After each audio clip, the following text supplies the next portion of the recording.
My name is Nick Brewer, and I am today's host for the event. I'm a rapper. Don't worry, I'm not going to rap, but I am a rapper. I'm a poet and a mental health advocate. I'm an ambassador for a national charity called Anxiety UK. And I'm also a resident of Barking and Dagenham, and really happy to be here and looking forward to chatting today. So just a little bit of background on why we're meeting today. Faith communities in Barking and Dagenham have played a really key role in the last 18 months or so during the pandemic. And we have some great examples of partnership working and faith groups responding to the needs of our local community as a whole. But at the same time, we do know that the number of people have lost a lot of loved ones. People have suffered from ill health. Some have battled to maintain good mental health. And that has been a challenge for many during the lockdown. So today, myself and my co-host, Manisha and Madina from Healthwatch Barking and Dagenham, are going to chat with an amazing group of panelists. And we're going to talk about how the panelists have responded to issues such as social isolation within their communities and the people they serve, and what we can do in moving forward to support members of the community that are suffering from challenges with their mental health. So I'm just going to introduce the panelists very quickly, and they'll have a chance to say a little bit about themselves as we go on. So we have with us today Samson Baptist, the CEO and founder of Flowing Waters. Can you give us a little wave, Samson? There he is. Great. We've got Sadique with us. Hi, everyone. Secretary at Madina Mosque. Hi, Ash. We've got Daniel Chery, Youth Services Manager at LifeLine Projects. We have Jeremy Simmons, who works on program and policy at FaithAction. And we also have Safiyah Khan, a mental health practitioner from Talking Therapies. Hello, everybody. Hi, guys. It's really great to have you all with us. So what we're going to do, I want us to have a bit of a discussion. I've got some questions that I'd really like to get the opinions of the panelists. And I'll kick off with one of you. And then as you know, different people want to share their thoughts, that would be great. And we can just see how we get on. So, Daniel, if you don't mind, I'll kick off with you. My mate, Daniel. So, Daniel, if you want to, you can give us a quick rundown of who you are, what you do. And then my question would be, how has the group that you're representing today coped with lockdown? Well, good evening, everyone. It's nice to see everyone here today. I'm the Young People Services Manager for LifeLine Community Projects and the Switch Minds program. It's a program working with young people aged between 11 and up to 19 with emerging mental health concerns and needs. That is working across 3 boroughs. So it's Barking, Dagenham, Redbridge and Havering. And we're working in 18 schools, delivering a mentoring program for those young people. It's funded by the NHS and match funded by the boroughs. And we've been working with 180 young people over the last 2.5 years. Lockdown presented a huge amount of issues for young people, as it did the entire world, right? And what we found to help them cope was being present and actually going and meeting them, especially during the early days, the early days now, 2 years ago, right? The early part of the lockdown when we, on the 23rd of March, 2020, I remember it vividly, we was at a football session. It was very, very cold. And I remember them closing goals in Dagenham and saying, right, we had 38 kids. So imagine it was about, I think it was about 7 or 8 degrees. So it was very cold. And they said, you guys need to go home. Boris has locked down the country. And the last thing to close were all of the leisure and fitness places. I don't know if you will remember that. What we then had to do was, number one, take stock of what's happening for ourselves. So I'm not going to pretend that it didn't create a huge amount of stress for us as a service, because for the first time in our lives, we then ended up in a situation where we were like, what do you mean I've got to go home and I can't come out of my house? And that was me personally. I'm like, okay, this is the end of the world. And I mean, literally, probably it felt like that. This is the end of the world. And then we've got to then support all of these 180 young people who are now plunged into being at home. Go home, leave goals. It was fine when it was just school. So the young people were like, yeah, oh, what? I don't have to go to school. That's cool. Now I can't go out. I've got to stay in my house. I've got to stay in my house where my refuge was school, the only place that I could vent, the place where the reason why the emotional well-being issues were presenting themselves was because home was potentially a problem, family members were a problem, parents or bereavement before COVID were issues for these young people. They were young carers, and then they're plunged into now be at home. As a young carer, be at home all day, every day. As a witness of domestic violence, be at home all day. As a single child in a family where you're probably got a 10 to 11 year difference between you and your next sibling, now stay at home. So the things that we did was we said, we're going to be a consistent. We are going to stay in contact with you regardless. And we then were able to become what were known as key workers. So we first of all, we went online with the young people. We got parents' consent. So it took us a while, but we had to get parents' consent to support those young people to be able to do it online in the same way that we're doing now. So this is now a benefit to us where we're able to communicate with people in this way. And then as time went on, we did lots and lots of different things to actually go and meet young people in the community. So I'm going to leave it there for the first part. But I was going to say that's a great insight into how it's looked for young people over the last 18 months. And we will go a little bit more into what that's then meant for how you guys have adapted to that. But thanks very much, Daniel. If I go over to Samson, feel free to introduce yourself and also just how the group that you're representing today have coped with the lockdown. Yeah, thank you once again, and good evening to everyone that is here, especially if you're around the world. It might be good evening, good afternoon, good morning, depending on where you are. So I'm Samson Baptist, and I'm a pastor, the CEO and the founder of Flowing Rivers in the UK here, but we have other outlets, in different parts of the world, like Kenya, Tanzania, and South Africa. Now, we are based in Barking and Dagenham this is our hub. This is where we operate from. And when COVID hit, I remember we had just finished the service just before that. And we were still building our support groups.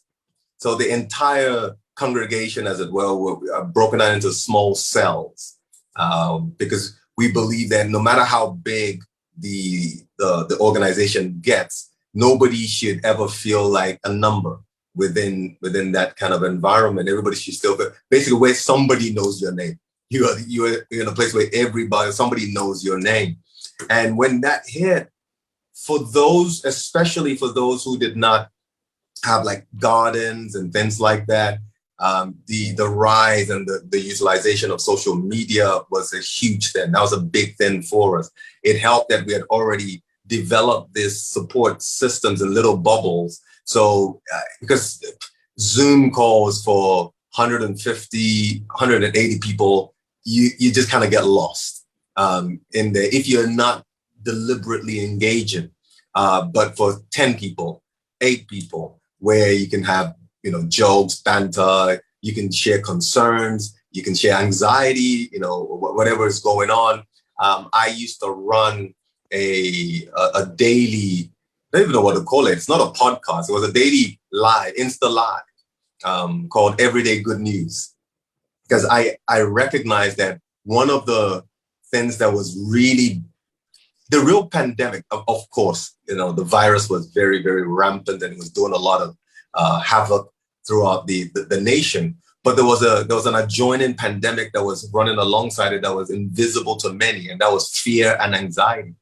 That was ruining many people as people focused on the virus called COVID.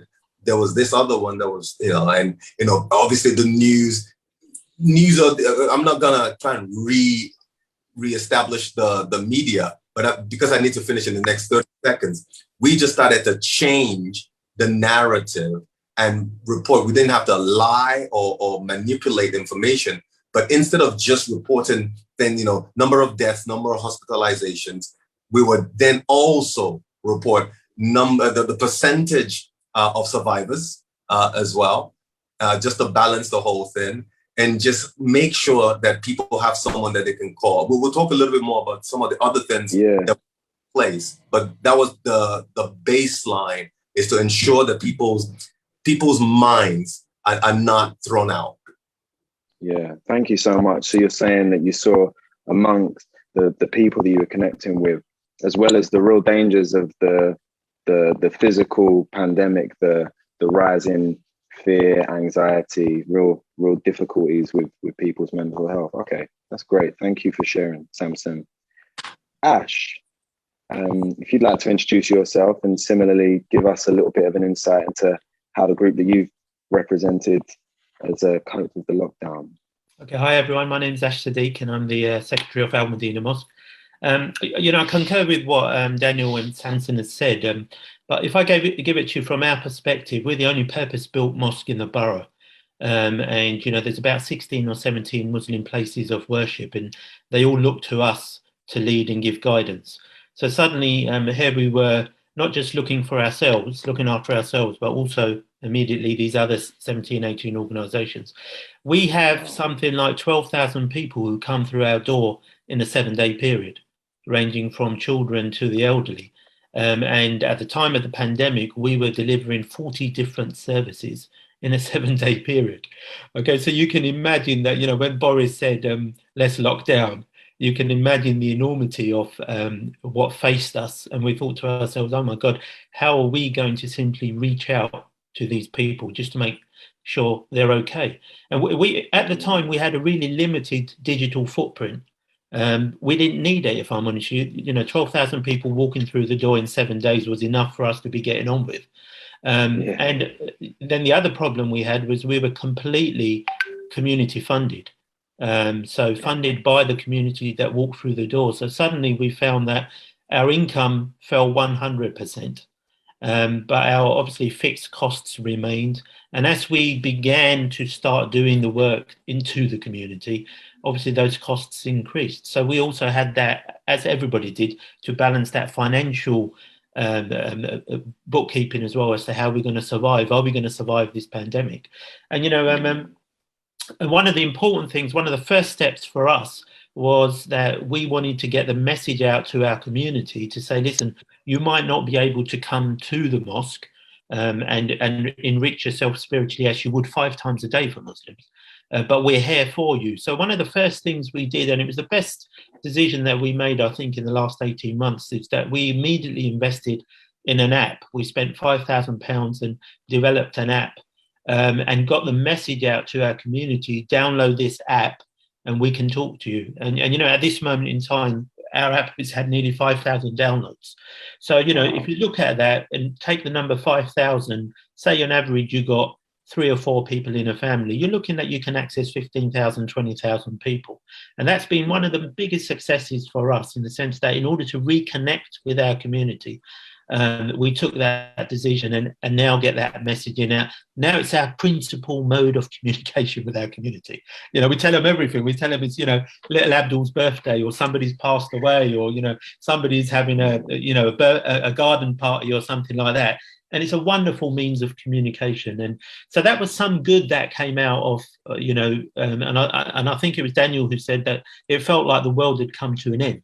We'd never dealt with something like this, so the enormity of it was amazing. But I think, as we'll discuss, one of the things for me personally was that whilst faith communities up until then, I felt, had always worked in silos, suddenly we began to work together. And actually, I honestly felt that it didn't matter whether you were a Muslim or a Christian or a Hindu or a Sikh. This was about humanity. It was about reaching out to fellow human beings. And that was one of the greatest things that I think that came out of this pandemic, is that people saw each other as equals rather than saw each other as different. Wow, thank you so much, Ash. That's really, really interesting to hear. And we will go, what I want to do now is I want us to go a little bit more in depth into thinking about the ways in which you've had to adjust how you deliver your services. You guys have kind of touched on that a little bit, but Samson, would you maybe just go into in a bit more detail? Let us know how you responded to the needs of the local people accessing your services, and how that might have looked, how that might have changed what you've done from before the pandemic started. Absolutely. I mean, one of the beauty, I mean, in the midst of the dire situation that we were plunged into, like Ash was just referring to, were these blooms of new life, new ways of thinking, new opportunities, new cross partnerships and things like that. And we definitely took advantage of that.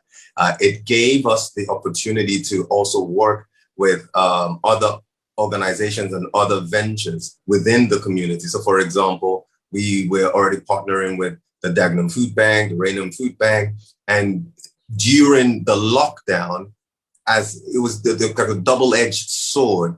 On the one hand, there were loads of people who were housebound and needed these services, but they can't come out. You can't go to these to the food banks anymore. But the food bank can come to you and deliver in a COVID secure manner. Now that helped the families, but also for some of our congregants, it was an opportunity to enter into a schedule. And, you know, to have a routine, to have a purpose in a time when it felt like purpose was sucked out of the whole of planet Earth, to have something to give back and to feel like you're contributing something positive back into the community was fantastic. I mean, in our collaboration with these food banks, I think we served close to about 3,000 to 4,000 families, and that's just us. We're a small organization in comparison. They are much bigger, and they can do a lot more. With the cell groups, I mean, we had these things called Care to Share, where we just went in to drop these cellophane bags with a little post-it that was in there, and just simply say, if you have any anxieties or anything like that, just kind of pop this and then drop it outside. Just leave it outside your door, and we'll come on this day, leave it out there, and we'll pick it up. And it gave us an opportunity to be able to connect with them. Those who also wanted, we started a, what they call that thing now? Oh, it's gone off the top of my head. But where basically it was like a support group where those who opted for it, we can call them up at a certain time and just have a conversation. That's all. 30 minutes. So we had to train a whole befriending group. That's what it was called. Our befriending group. Befriending. Okay. I knew it was going to come back to me. We started a befriending group, and we trained our volunteers online. Everything was being done online now. And I mean, before you knew, it was flooded with people who just wanted to have a conversation. You know, nothing too deep. We encouraged people to go for walks. We had like little competitions to just engage people and get them really out of their norm. And it was not just these physical things, but also times of prayer. You know, for those who are of the faith community in Christ, you know, Christians want to pray. In the time of turmoil, you want to cry out to God. You know, regardless that we saw a lot more people come to faith, because all of a sudden, all the systems that we had put our reliance on they had been shaken to the core, shaken to its roots. And to have an atmosphere where you can say, you know, come and explore this avenue, come and explore this area. That was another really engaging, and not just do it in the midst of this crowd of people, but in little cell groups, in little groups of people. So there was a lot that was going on there.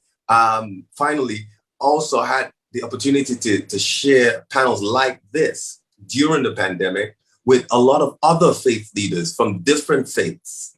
And I don't know the last time that I've had that many opportunity to sit and really just exchange views and see some of the similarities in terms of our delivery and things like that to the community. But it was in the midst of the thorns, there were loads of roses that were blooming through this situation. Wow. Oh, that was really interesting, Samson. It's interesting that you say about nature and how a lot of people went out for walks. So last year on World Mental Health Day, we actually had a lot of people feedback to us that was one of the things that kept them going, was nature, going out for walks, going out for a little while, and also places of worship. So it's really interesting that you've mentioned that. And I just had a quick question for Jeremy. So I suppose in terms of what you've heard so far, it will be good to know, is that kind of nationally what you were hearing from? So it's great that we've got Barking and Dagenham perspective, but is it very similar to what you were hearing nationally from faith leaders?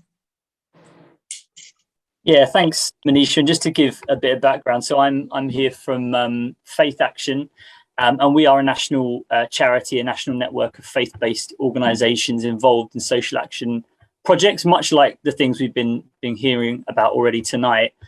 So we have around 2,500 members across the country, and many of them are like really small grassroots organisations doing things like community cafes, befriending projects, that type of thing.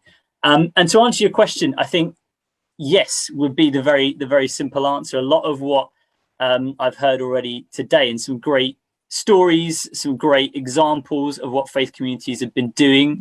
A lot of that has been going on nationally. So we know a lot of the data in terms of mental health nationally is quite stark, certainly coming out of the pandemic.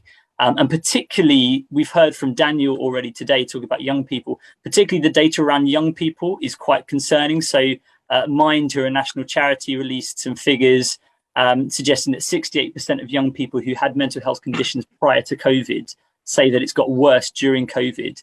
And I think we're only starting to see some of the impact, the mental health impact of the pandemic now. And we did a research project among our membership. So again, that, 2,500 odd people across the country, really to see what they've been doing throughout the pandemic to support their communities.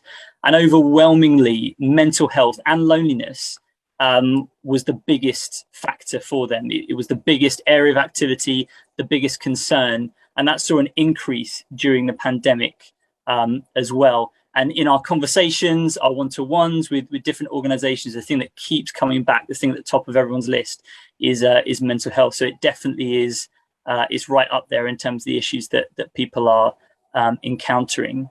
In terms of what we do nationally, so one of our main programs around mental health is the Friendly Places Pledge, which essentially we set it up a number of years ago, so way before COVID. But it's an opportunity for faith groups to really just say mental health is a priority for us. We're going to make it a priority. They sign up to the pledge, so we've had over 300 groups sign up nationally, and really just commit to that. And it really came out of a desire from us to champion the work that faith groups are doing. We've heard so many great things already tonight, and we just know that so many stories like this are happening across the country. And we wanted to make a bit of a noise about that and say that, yes, faith groups are experiencing difficulties with mental health in their congregations, as we all are, but they're also really well positioned. They have assets, and they're able to make a real difference in this area. So that's the Friendly Places Pledge. And we're rolling that out now at the moment as well. Excellent. Thank you so much. Daniel, I can see you've got your hand up. I'd be keen to hear what you have to say, but no, that's good. It's good. It's good to get my attention. So yeah, feel free to share what you want, and also to let us know. You started to go in a little bit about how work's changed working with the young people, but yeah, please give us your perspective. Well, I was going to say with the stuff that you guys are speaking about in terms of the online stuff, and also going out and doing the walks, as I think it was as Samson was speaking, and also when Jeremy was speaking, because we, in that period, as it got warmer in I'm going to say April 2020, April to May, I've got some images that we actually took pictures of when we was going out and we was doing long walks with young people.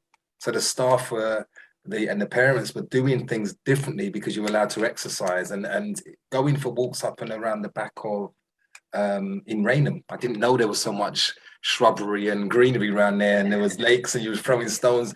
And I remember taking a picture of one of our mentors with one of the mentees. And what we found is parents who were in blocks of flats, when we were out doing what we were doing, so we had young people going out on the streets and skating.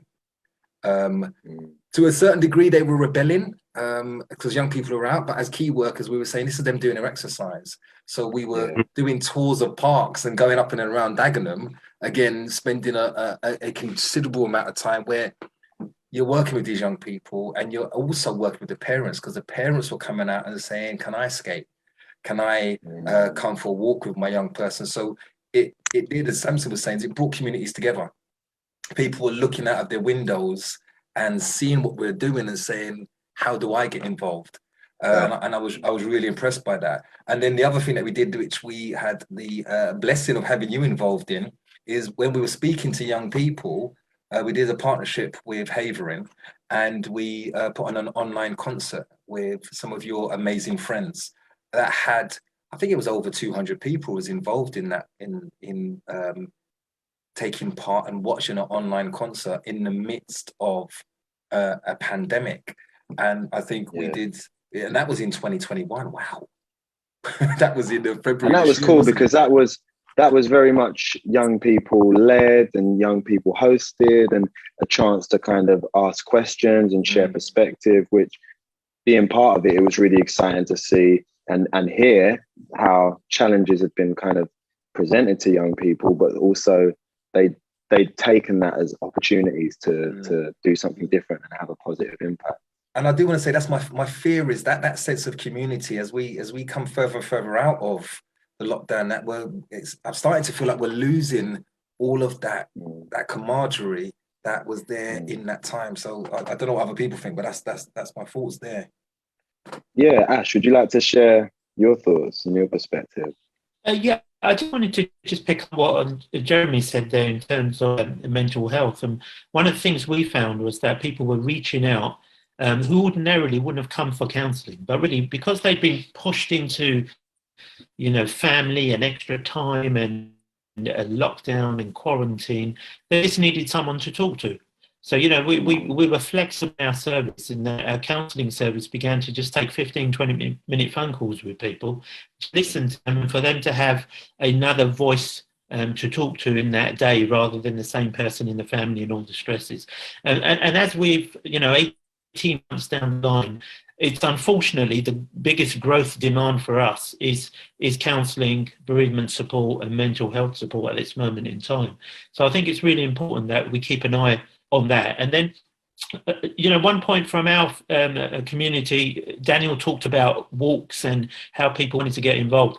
We found we were locked down in the middle of Ramadan, which for Muslims is a highly spiritual and important time of the year. And here, they couldn't come to the mosque, and so we reached out to Barking and Dagenham Council. The hearing of what we call the azan, the call to prayer, is massively important for Muslims, and they hear it 5 times a day. It's spiritually uplifting. And Barking and Dagenham Council were fantastic. They gave us permission every evening to sound the call to prayer audibly at Al Madina, and we found that at 8 o'clock every night, having spent a whole day fasting, we were finding lines of people outside the mosque, socially distanced, standing there just listening to the call to prayer. And the camaraderie that we're talking about that created was amazing. I've got videos of hundreds of people standing outside on Ilford Lane and the surrounding roads, listening to the call to prayer, Muslims and non-Muslims, just because it sounded nice and it was people doing something together. So these little, what I call wins, are spiritually and emotionally massively important. And as faith communities and grassroots organisations, we have to remember that sometimes it's not the big thing that you do the shout, but it's those small little things that connect with you and your communities that can make massive differences. Thank you so much, Ash. Right, Safiyah, would you like to share? And then Jeremy, you can come in after that. Yeah, I'll just lower my hand. I think one of the themes, or like the things that I've kind of noticed through all of this, is basically the talk of kind of helping and kind of doing a bit to kind of get back to community. And I would say from a mental health service, it was very quiet we actually saw declines in people being referred into our service. I work for the Talking Therapy service in Barking and Dagenham, which is the adult mental health team. And we dropped in massively in referrals because it was almost like Boris was like, don't bother the NHS if you have to. And that was almost replicated in the mental health teams.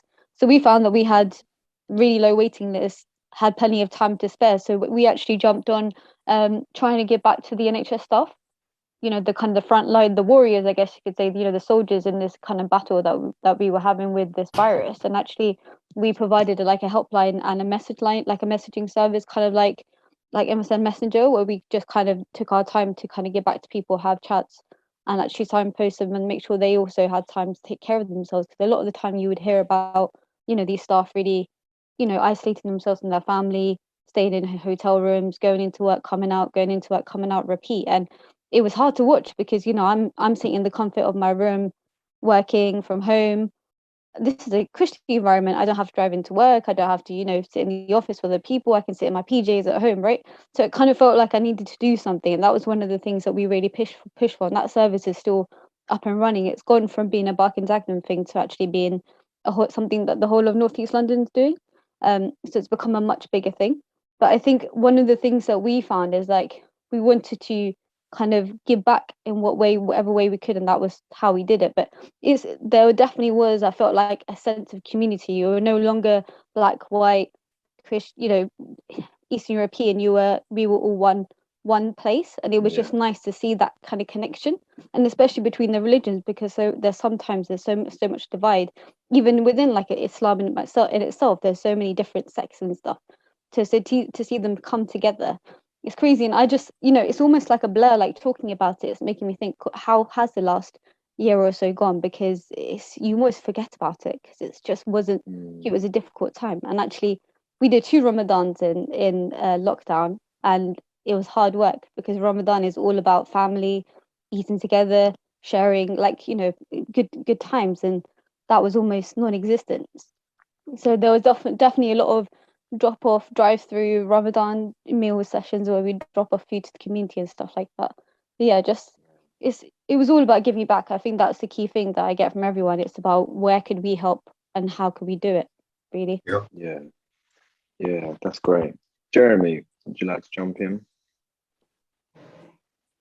You're muted, Jeremy. Apologies, Rookie. classic error. Rookie. So yeah, no, just picking up on those themes of community and camaraderie that I think have already been mentioned.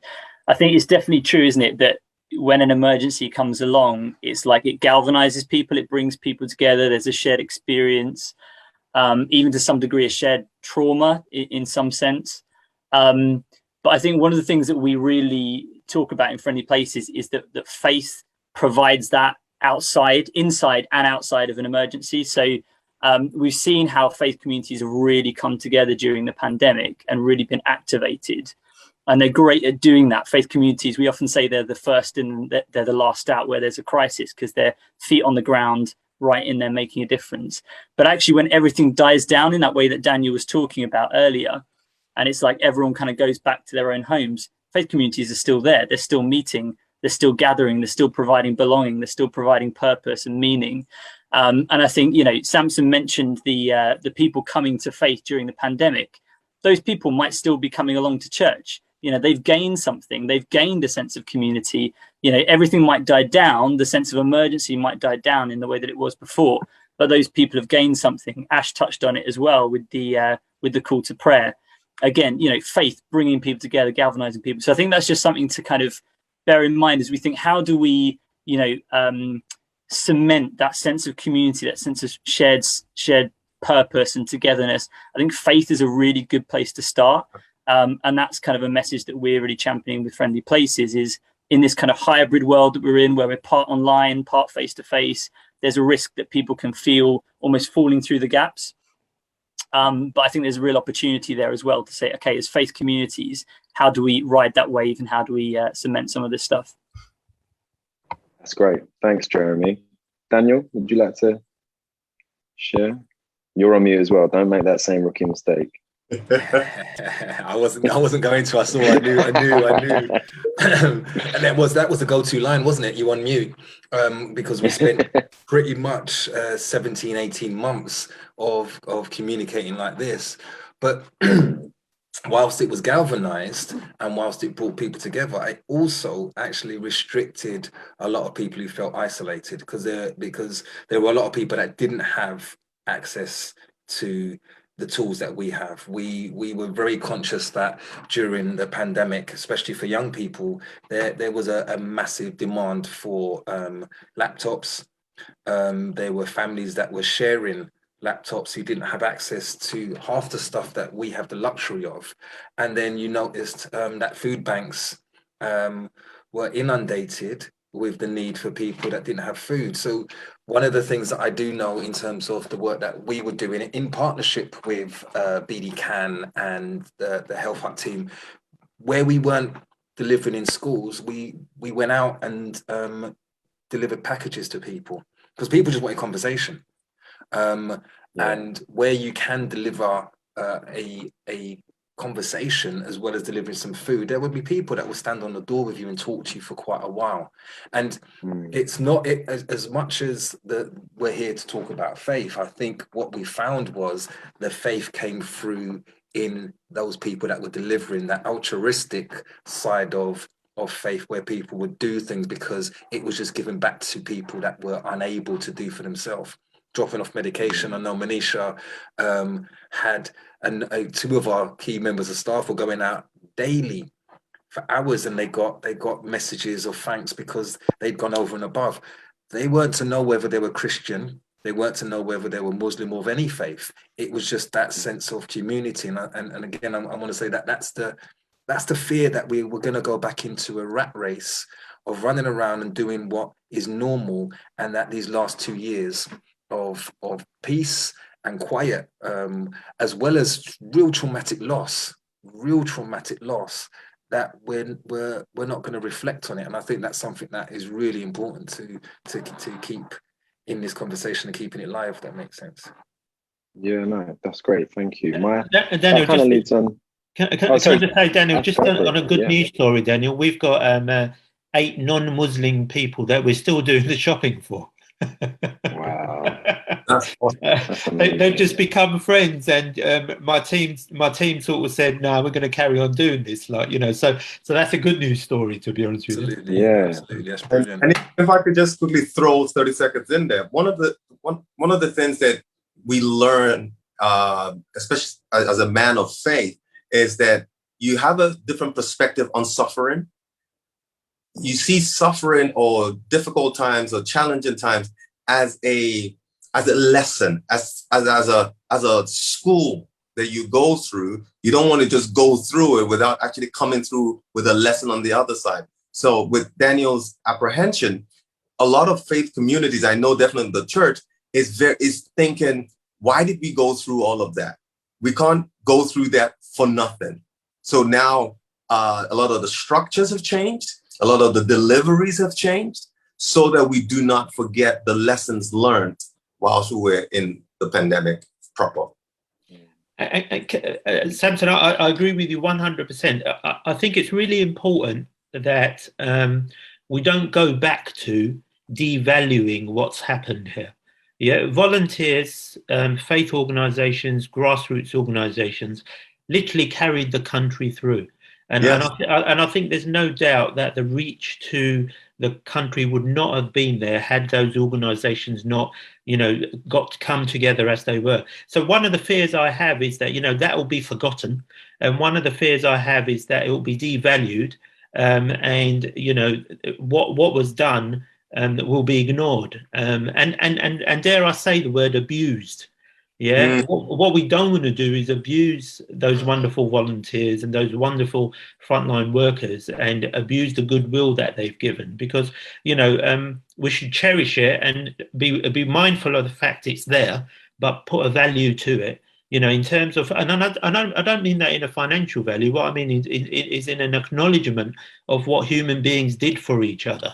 And to some people that might sound really a bit evoke.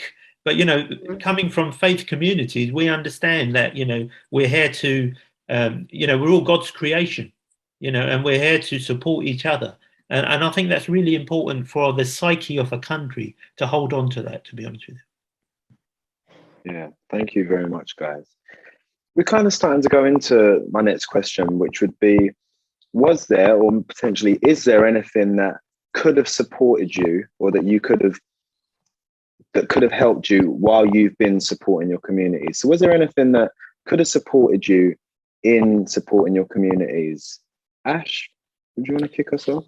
Yeah, I think credit where credit's due sometimes, Nick. And I really want to take the opportunity to shout out a little bit to Barking and Dagenham local authority. I honestly think they were on the ball, and I think they were very, very quick in galvanizing people together and, thinking, okay, how are we going to do this? So, credit to them.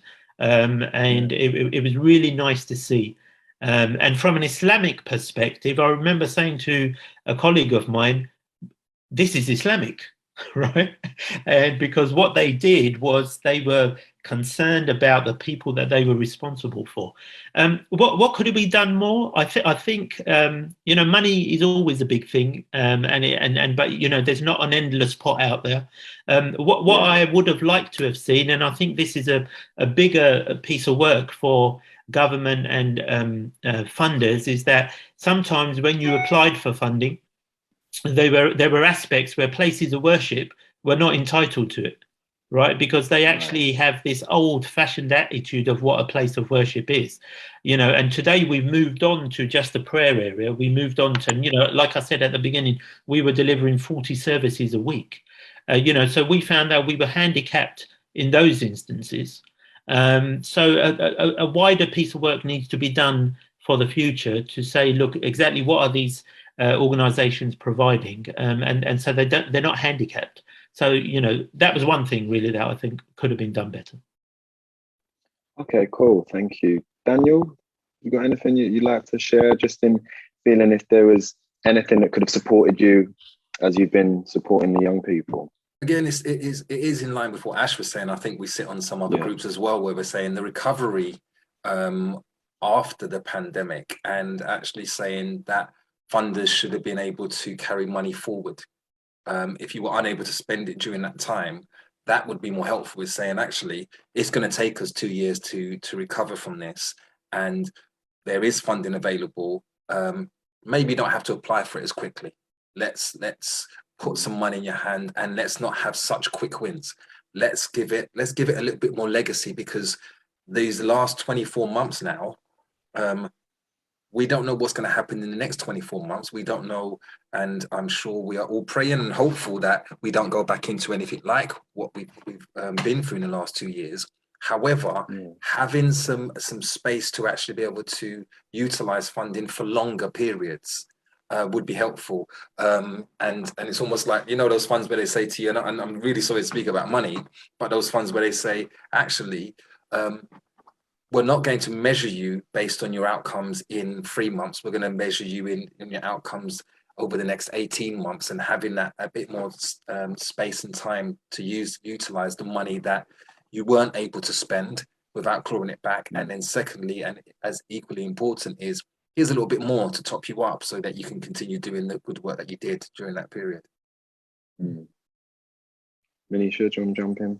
Yeah, I think it's just in terms of what you're saying about support, kind of support, and if there was anything else that could have been done.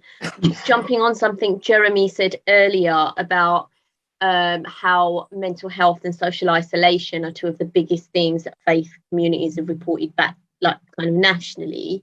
It will be good to know, in terms of support, was there anything that could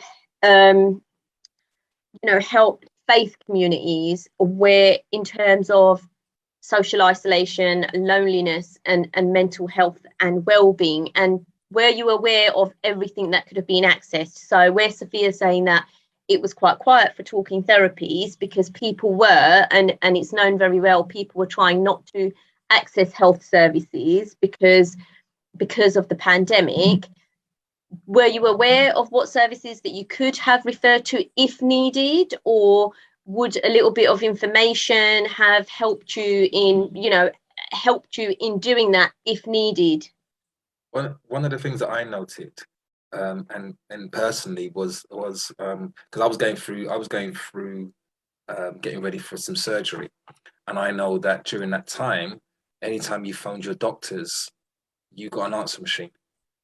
You weren't speaking to a person, and then when you did speak to a person, the wait, number one, was very, very long, and then number two, for those people that are very vulnerable and isolated, what they found was often quite an abrupt person on the end of the phone that said, "There's not much I can do." So I think future is having people trained to actually support those people who may just need a conversation for a little bit longer and some nurturing, and not sent to a website. Because again, there was a lot of website information. Sadique Khan gratefully sent out, here you go, you can, as young people, you can all go to Koof and you can all go to these online services. And then that then gave an impression that there was nothing else to go to, because the NHS was unfortunately closed. And yes, we were giving a massive round of applause to those people, but more people died of cancer. We do know that more people were socially isolated. We do know that a lot of elderly people didn't get in contact with the NHS because their other ailments meant that they was going to be going to doctors or hospitals that were closed, and that created a bit of a problem. So I don't think they were completely clued up with how they sent out the message, if that makes sense. Yeah, if I could quickly jump in there. In terms of like recognition and appreciation, it's one of those things that would have really, really helped, because those are some of the things that help in terms of clout and recognizing that these organizations, faith, churches, mosques, that they're doing a lot with very little, not complaining, just getting on with it. And there are organizations that literally had to shut down that would normally attract the big funds. Now, the funds are maybe part of the process, but it's the appreciation that these organizations are, maybe before it was easy to ignore, but the pandemic really shined a spotlight on the organizations that came to life, even more so in a time like that. And not forgetting that is very key. And building on that is incredibly key. Building and supporting faith organization, operating more freedoms in terms of how engagement is protocol. These are very crucial, because where we are going, this new normal that we're saying new normal for a lot of faith organizations, for the church, for example, it's just a continuum of the old, but with a new dimension. That's all it really is. We just have new tools to bring about the same goals, and having the borough, having the local government really set up, recognize, appreciate that, which will then trickle down into things like funding, things like information sharing, obviously with GDPR, in place and things like that. But like, there are communities that needed things like laptops and things like that Jeremy, I believe, not Jeremy, Daniel was talking about. And yet there were other communities that had these in surplus because they didn't need it anymore. Nobody was using it.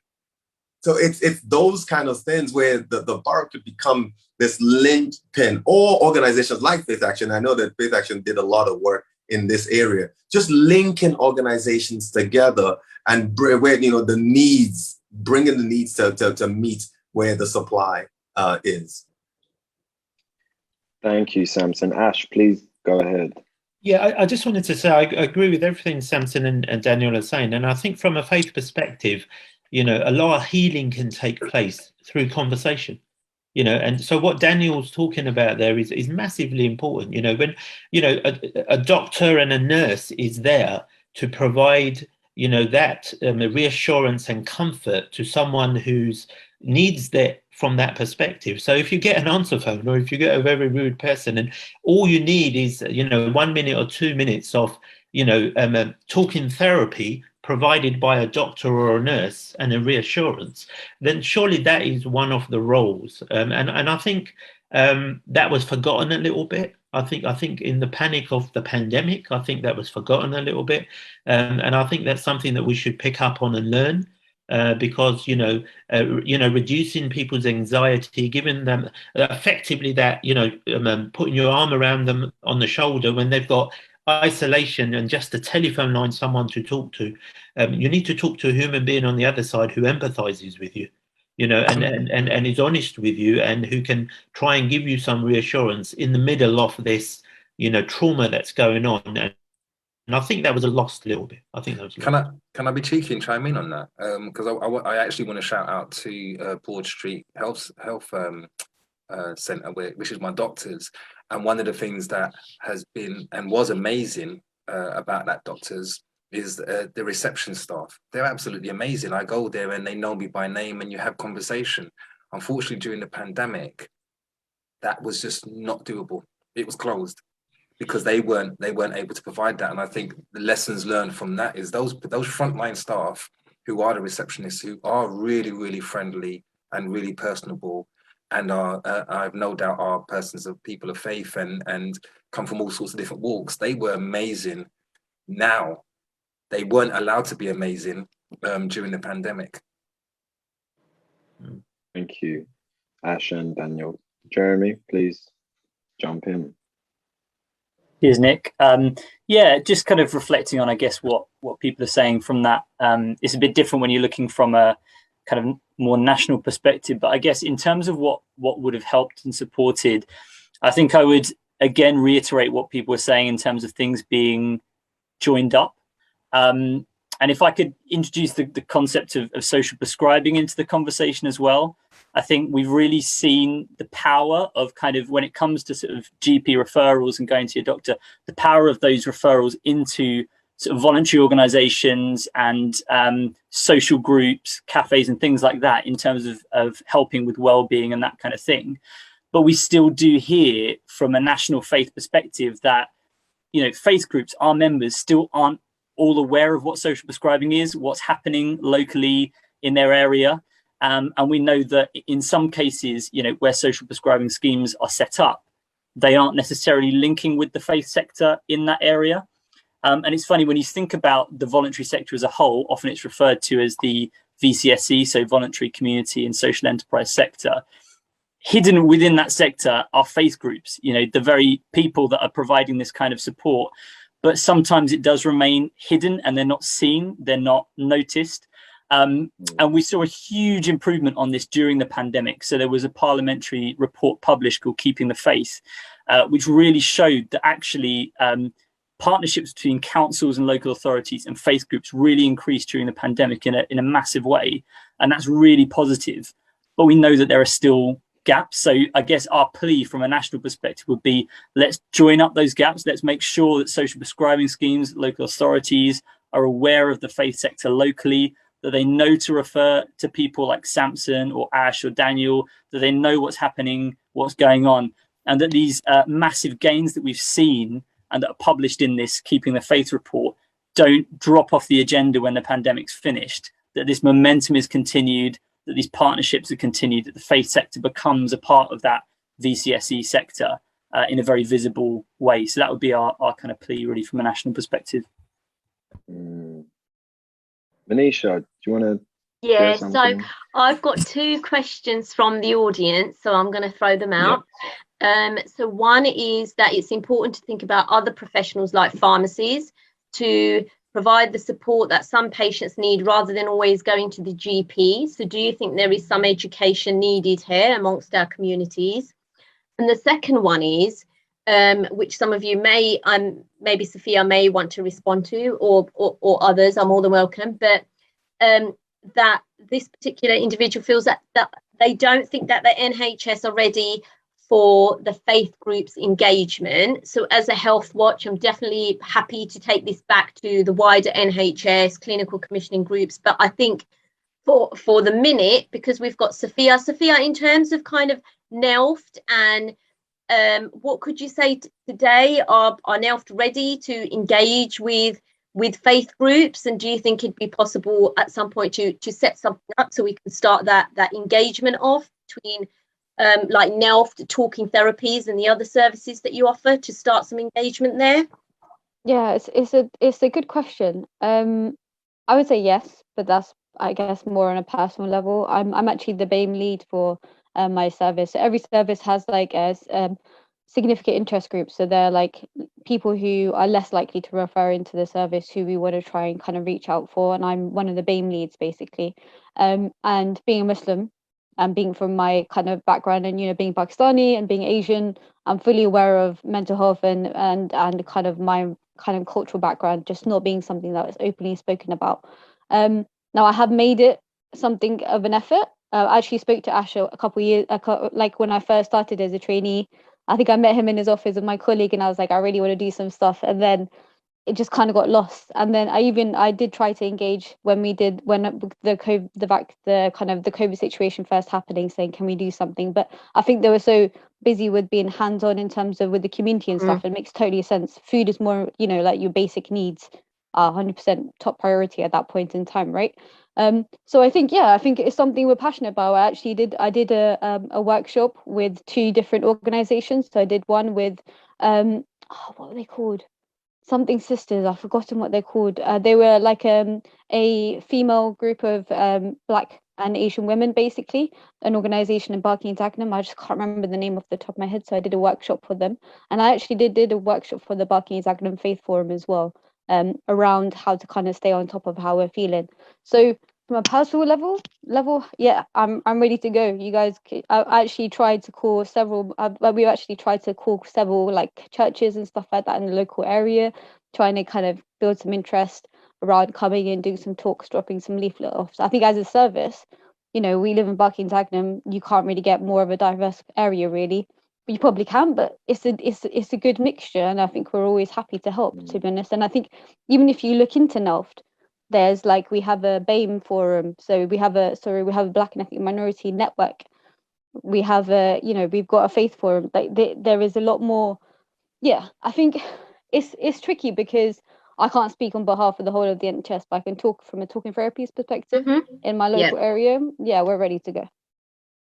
Brilliant. Okay, I think it'll be good to have some conversations and follow it through offline, and if the panelists are totally. And we can get the panelists involved if they're happy to do that. Great. Cool. Nice and quickly, because I want to move on. I just want to give Daniel a chance to quickly share, and then Jeremy can also jump in after. I was just going to say, just in terms of the project that we're running, which is an NHS project for young people with mental health, emerging mental health needs. The whole subject matter that we did with the PBP earlier on this year, it was an underlying conversation and opportunity for people of faith to actually do this to have these conversations and demonstrate who we are via our faith, but in a less, for a better expression, a less overt way. And what did come back was some questions about to us. It's like, oh, is this a Christian event? And we're like, no, it just so happened that the people that we were working with were Christian. No, it wasn't a Christian event, was it, Nick? And our DJ happened to be a Christian, and it's that melting pot of actually doing things subtly. We don't always have to do things so overtly and scream and shout about things. It's our presence and our walk, both as any people of any faith. It's your walk and your works that actually should be demonstrating. So I think the conversations and seeing people like Safiyah and us in these conversations, actually, that in itself is a reflection of the community. And yeah, I totally agree with what Safiyah is saying in terms of being ready. Well, I think we're already doing it, and I'll take my hat off to everyone that's here in this conversation. Yeah, that's great. Jeremy? Yeah, just really quickly, and not to detract from the positivity we're hearing from Daniel and Safiyah there, just which sounds really exciting. I guess one reflection on NHS and faith that we've experienced is, and it's hard to talk about the NHS because it's such a massive organisation, but Sometimes there can be a little bit of a language mismatch between faith and NHS, and I think that's something that's, when you're looking at partnerships, it's really important to bridge. I think often the NHS will talk in terms of referrals and patients and clients and that kind of thing, whereas I think often faith groups won't think in those terms or use those terms. And I think it could be really interesting as we look to strengthen these partnerships to consider how do we work with language? How do we use language in a way that's helpful for both sides of the equation? So both the NHS and faith groups know exactly what one another's saying. I think that'd be a really interesting thing to take forward. That's great. Thank you, Jeremy. Okay, that was a really great discussion. I just want to thank all the panelists for their insights and their experiences and just what they've shared. I'm trusting that those in attendance are finding this very helpful and informational. So we've got some scenarios that we're going to share, and we want to just kind of get the takes from the panelists on what they would do in these situations. So we probably won't hear from all panelists on all scenarios, but we'll just see how it goes, and we'll also give Safiyah a chance for each scenario to just kind of give her perspective. So Manisha, would you like to read the first scenario for us? Absolutely, yeah. And just saying that if there's anybody like in the audience who wants to kind of send us some answers in terms of what they might do, then that'll be great as well. So the first scenario. And just for those watching on Facebook, they can also ask their questions, because that is also being watched over. So yeah. Absolutely. Okay. So one member of your faith community comes to you in confidence and explains a recent medical issue. They had gone to the GP after repeated chest pain and shortness of breath. After consultation, the doctor explained that they are most likely experiencing episodes of anxiety and prescribed antidepressants. This individual is unsure whether it is right to take the medication and is asking your advice as someone they trust. So what would you do? I'm not going to say that there's any right or wrong answers here, but it would just be interesting to hear what we would do in this, what you would do in this situation. And I guess for Daniel, kind of what he might do if it was a young person. So is there Ash or Samson or anybody want to kick off? I'll tell him to jump on the treadmill and go for a good run. No. Manisha, I look at that one as a reassurance and a confidence conversation, really, to be honest with you. They've taken advice from a professional, and you need to, I think, just talk that through with them, discuss what anxieties and concerns they've got. Identify those issues. And for me, we're very lucky in our community that we've got some volunteers who are GPs and what have you. So if that meant for me that I brought in a GP and sat them down and just went through that again with them, in order to give them that reassurance, I'd go through that whole process. But it's on the face of it looks like a conversation about reassurance, guidance, some clarification, and just a conversation to give them that extra reassurance that they need. We've had situations very similar to that at the church, and we have a Christian therapist who is available for that exact thing like Ash is talking about. And just really just talking through, because from the scenario that was mentioned, it's not so much that there's something biologically wrong with organs or anything like that, but it's more in the mind. And the anxiety is now beginning to have very physical effects upon that individual. And if we can reverse that from that kind of conversation, it will be very useful. Let's not also take away from the place of prayer, because prayer actually helps with that. It's a time to sit, meditate, and become one with God. Speaking to God about this issue, or speaking to God with somebody. There's power when you know that people are praying for you. We had people who were they were anxious because a family member was in the hospital, was been intubated or doing a sleep or a coma or something like that. And just knowing that 80, 100, 150 people are praying regularly for mom, for dad, for brother, for sister, that in itself builds confidence. There's a sense of comfort when you know that there are people standing with you. So we don't want to downplay that. In fact, let's grandstand also the place of prayer, not to neglect medical advice, but to go alongside medical advice. Yeah, Ben, go for it. Yeah, and for me, that's perfect on a personal level. When I'm working in a professional capacity and with the almost the ethics of youth work, working in schools with these young people, our first port of call is to follow what that medical advice is. So I wouldn't. My team are not therapists. They're delivering a mentoring program to young people, and if that's what's been prescribed to that young person, and it's something that the parents are aware of as well, what we are saying to them is follow that advice. At any point where you feel it may be too much for you, or you've got questions, then go back to your GP and ask those questions. So falling in line with what Samson is saying, it's to work alongside it. In the background, as a man of faith, it is one of those things where me and my other colleagues that are Christian would pray for those young people. So again, it's 100% falling in line with what Samson's saying, but I would be advocating to my staff, you don't push young people into a faith conversation unless they actually want to speak about it from a faith perspective. The commonalities that we can speak to young people about, especially around faith, are always good and always good conversations. We'd always be encouraging them to find alternatives. So, but not to take up those alternatives. If you've gone as far as needing to seek your GP and your GP says this is what they would want you to take, our advice is follow the medical advice.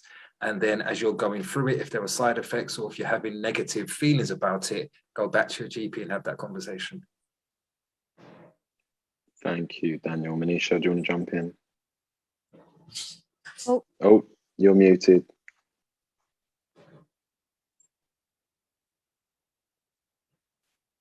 Okay, technology. All right, so I've got some questions from the audience, or some comments rather. So we've got two responses. So I would listen and validate their doubts. I would try to discover what their hesitancies are. I would share my personal experience using antidepressants and normalize taking medication. I would also try to advise to try to be honest with the GP and see if there are other options available.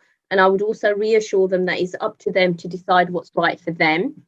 And then somebody else has said, have they had a detailed history taken and have they had investigations in case there are any physical medical concerns like heart problems? Plus, have they had any bereavements that they may be related to chest pain? So some people talk about pain in the chest when they are hurting. So they're quite good and quite interesting comments, kind of thinking of the person as a whole and looking at what else is going on in their life that could be supported.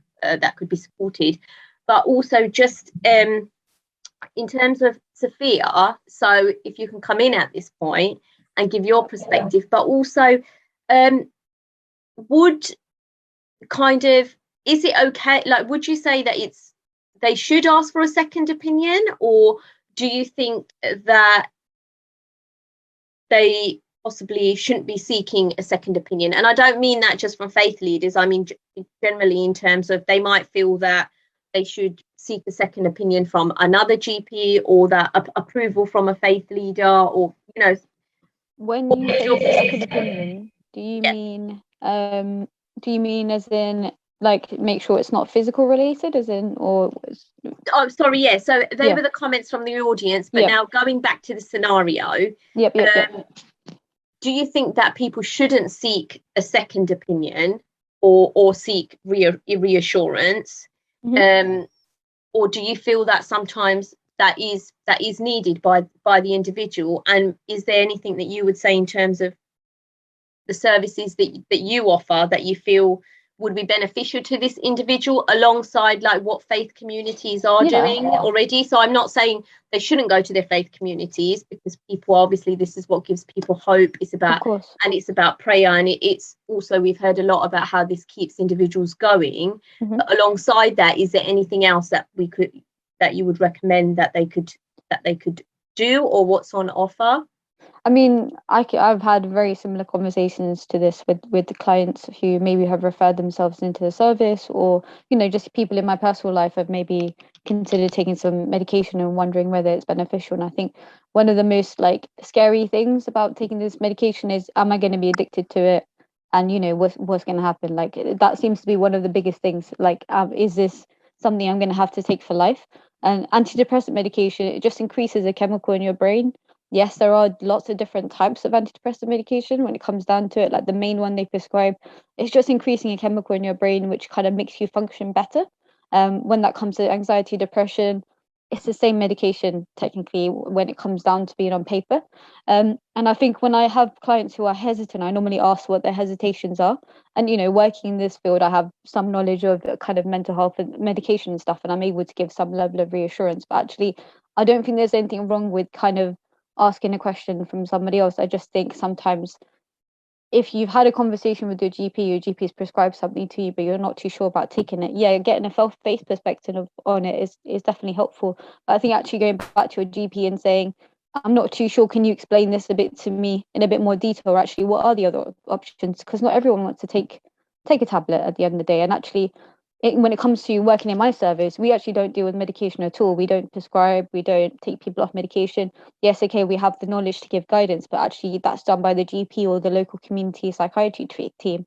And actually, when it comes down to it, medication is helpful in the context of doing therapy, because it allows you to get into, or kind of, you know, engage in therapy in a kind of more effective way than maybe without it. So it does have its benefits for sure. But I would say it's kind of down to a personal preference.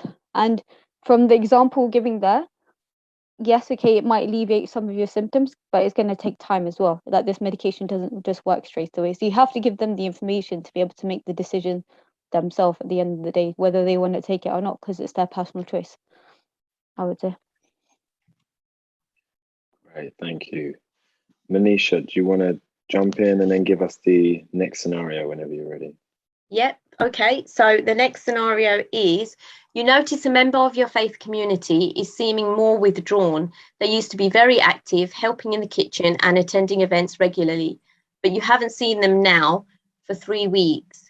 At a recent online event, they were present but had their camera off and didn't engage with the activity. What would you do? Cool. I'm going to hand this one over to Samson first. We might not get a chance to hear from everyone on this, but then those that we don't, we will on the next scenario. So, Samson, what would you do? Like I explained some time ago, in our particular church, we split everything into small cell groups. And generally, it's easier to hide within a bigger congregation. But having these smaller units, I would just basically speak to the cell leader, group leader, to, you know, have a conversation, have a one-on-one conversation with this individual. Generally, they have a responsibility to just check up on people's welfare, make sure that they're okay. So 8 out of 10 times, the cell leader will already have picked up that somebody's being withdrawn, there's something going on, we might not know what it is, and we can then refer them depending on the severity of the cause. It might be medical, it might be psychosomatic, it might be emotional, whatever the situation is, we can diagnose what is really going on. But it's about having that personal touch. People get lost when they're just numbers within a big group. But having a personal touch would be the way that I would definitely deal with that and get somebody to actually go to them.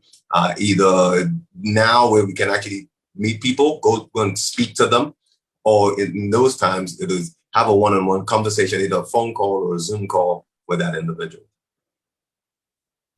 Great, thank you, Samson. And Safiyah, is there anything that you would do or recommend in this particular scenario?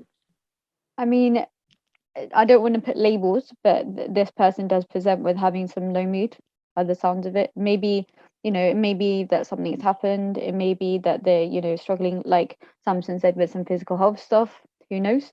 But this is a similar presentation to someone who we would see in the service. So I would normally say, if you're not feeling, because normally they say if you've been feeling this way for a couple of weeks, it's a good shout to kind of try and seek some support if it's persistent and you're not kind of feeling any better. So I would say, giving us a call. You don't have to go through your GP to access our service anymore. You can literally just go online and fill in a form. Someone calls you and books you in for an assessment. You do the assessment. If you're interested, great. If you're not interested, that's okay too.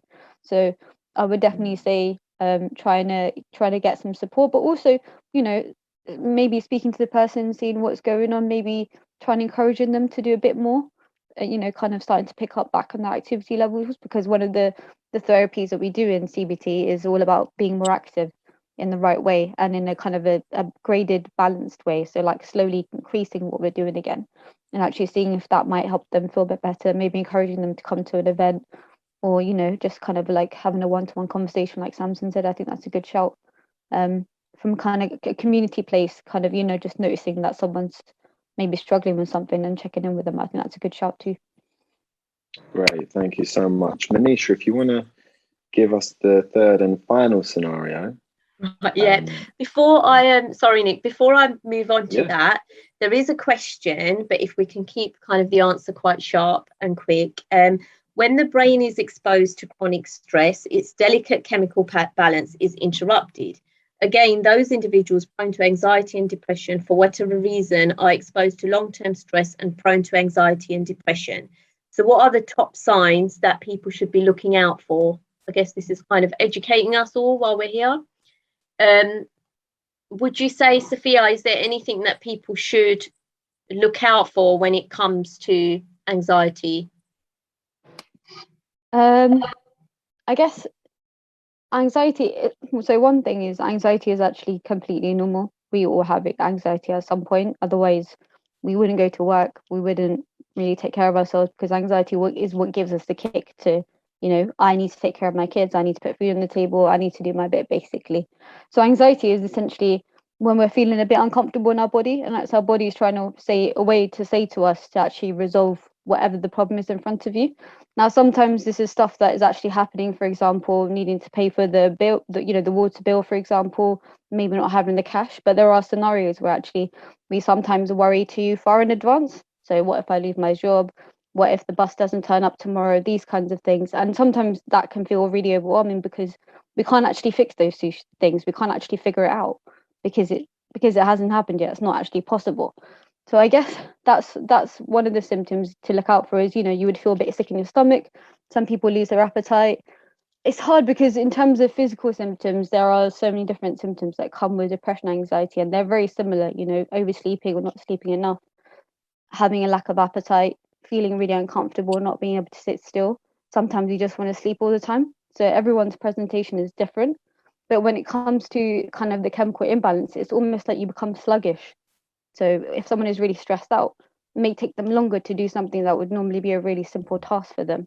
It may actually be a struggle for them to actually focus and just even read the task and do it. So stress is one of those things that can really affect the body. And although it's not an actual mental health diagnosis in per se, it's definitely a mental health presentation that we see on a regular basis and something we all experience at some point, I would say. Okay, so I will make this one quick because I'm aware of time, and then I will hand over to Nick. I don't know if everyone will get a chance to respond back to this, but I will leave Nick to deal with that part of it. So thank you. A member of your faith community comes to you and explains they are concerned about their daughter, who is 17. She became extremely worried about catching COVID-19 early in the pandemic and began washing her hands for lengthy periods, even when she wasn't going out. Now she declines invitations from her friends for fear of catching the virus, and her hands are red from excessive washing. What would you do? Ash, would you like to give your perspective on what you would do? Manisha, we're dealing with something very similar to this, actually, and have been for the last 9 months. So it can be many different reasons, but in the instance that we're dealing with, this was a young lady who lost confidence, basically, massive anxiety about what was going on in the world around her, isolation, cut off from the rest of her friends and her circle of comfort, and she just went into a place on her own which was spiraling down. And what we've done with her for the last 9 months is real patient recovery. One step at a time, sometimes 2 steps back, but slow reassurance and guidance and comfort. And she is emerging to be back the same person that she was. It's just taken her 9 months to gain that confidence. So it could be lots of different reasons. Each individual is different. And there's different factors which impact on them. But, the one that we're dealing with, just anxiety took over, but slowly getting back there, and fairly confident she'll get back to that position of strength that she was in right at the beginning. So it's just it's difficult. It's patience, being there. Faith communities are built for this. Yeah, it's about talking to people, being with people, reassuring them, giving them guidance and faith, and just being with them and taking those steps with them at their pace. The important bit is at their pace, and it works. Thank you so much, Ash. I just want to give Safiyah the chance to share anything that you'd recommend or would do in this situation, Safiyah. Yeah, it definitely seems like this young person has struggled to deal with the change that's come along with it, and I think there's been a massive increase in kind of OCD presentation, which is obsessive compulsive disorder, which is where we feel the need to do something, compulsion over and over again until we feel okay. Like, for example, and you can imagine, with the level of cleaning everyone's done, all the cleaning products that have disappeared off our shelf, that presentation has massively gone up, and it seems like this client is struggling with a lack of control in her life, and that's resulted in her, because OCD is actually a type of anxiety, it's resulted in her carrying out these compulsions to kind of deal with the level of distress that she's experiencing. Definitely a CAMS, or I think one of the great things about the Madina Mosque is actually they have their own counselling team, which you would never think of a Mosque. Coming from my cultural background, you would never think a mosque would have their own therapy service. It's great. It's honestly, it is really good. So definitely going to, either CAMS in this case, because she's 17, depending on if she's in education. If she's not, she could come straight to IAPT, because we actually take 17-year-olds who aren't in education, and getting some kind of, cognitive behavior therapy to get under wraps with this as well, I think would be a good shout. But also normalizing that it's probably quite understandable that she's feeling the way that she is. Okay, so I have a follow-up question. So we've heard from quite a lot of young people that, I know you mentioned CAMS, that there are long waiting times in terms of receiving a service from CAMS. So in terms of that, what else would you recommend then, or what else is available locally? I know Daniel Chery wants to come in here, but kind of just asking Safiyah, in terms of the Healthwatch perspective, it would be that if we signposted somebody, or one of these faith leaders signposted someone to CAMS, we obviously also have to deal with the fact that people will come back to us and say to us, well, there's long waiting times there, and then that can have an adverse impact on that young person. So I guess, what else is there? I know Daniel Chery wants to talk about the young people service and switch, which is great, but is there anything else within that you would say that can be done, or is it that they need to then access voluntary sector services that are available? It's definitely hard. I mean, I've done 3 years in a children's service, so for CAMS in an inpatient setting, so I'm fully aware of how overworked that system is. And then you also have, me working in the adult service for the last 3 years. So I guess you can say my knowledge of kind of the services out there in terms of, for children is probably not great. It's unfortunate that the waiting lists are so long, and it makes it so hard, because when you're seeing your child in distress, it's really uncomfortable. It's not easy. We want to make things better for our kids, and when we can't, it's really hard. I mean, there are voluntary sectors, there are private services that you can go to. I mean, I don't know off the top of my head what exactly are like the in-between services, but there are some online stuff. There's a lot of like online resources that potentially you can look at, just kind of to normalize how that person's presenting with. There are like a lot of apps and stuff that are kid friendly that go on about mental health. You've got your calm harm app for people who are self-harming. There's lots of different stuff out there that you can kind of signpost to kids, but it is a struggle. The CAM service definitely is it's a system that he's working on for sure. Yeah. Okay. Well, I think as much as I would love this discussion to continue, I think we're going to have to bring things to a close there. I've really enjoyed it. I hope everybody who's been locked in watching this has enjoyed it. I just want to give a really big thank you to our panelists, Samson, Daniel, Safiyah, Jeremy, Ash. Thank you so much. We really appreciate hearing from you all and the perspectives that you've all brought. And Manisha, thank you very much as well for co-hosting and keeping a good eye on the Q&A. So guys, we're gonna have to bring it to a close there, but this will be available to watch in other places. So if you wanna kind of recap on what's been spoken about tonight, that will be available at a later date.